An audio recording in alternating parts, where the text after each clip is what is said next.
everybody, it's Abby here, and I just want to give you a few tips on deadlifts. We don't do those a lot here at the Ballet Physique, but when we do, we've noticed that some people are maybe just a little bit confused about where to feel it in the right places and whether or not you want to know whether or not you're doing it correctly. So my first tip involves a broomstick or a straight edge of some kind.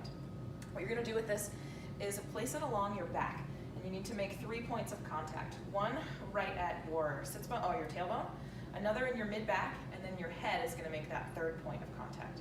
So we've got to hinge forward, keeping that flat back position.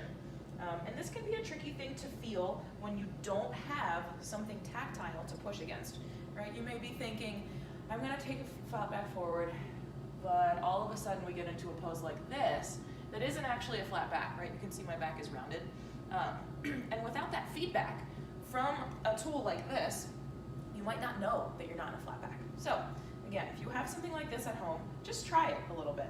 You're going to take your tailbone, your mid-back, and the back of your head right against that broomstick or yardstick or whatever you have. Your feet are planted flat, barely going to bend your knees at all, and you're just going to work on your hip hinge. Okay? This is the basic movement of a deadlift. So once you have that going on, you can ditch your broomstick. Then you can add some weight to it. Okay? And this is how we've cued this in class. So imagine that you have that broomstick behind your back, and we're going to hinge forward.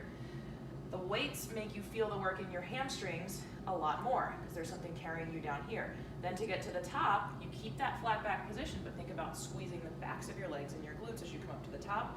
And I'm okay with a little bit of a tuck forward just because it exaggerates that booty squeeze. Okay? So again, imagine that I've got that broomstick. Notice that my back is nice and flat. I'm not moving my shoulders. I'm keeping them pulled back. And the weights are just dangling straight down from my shoulder socket. Okay? So again, the only joint that's really moving here is the hips. Okay? Now, Kristen has another variation that she often shows in her classes. This one gets a little bit trickier because you're offsetting your stance.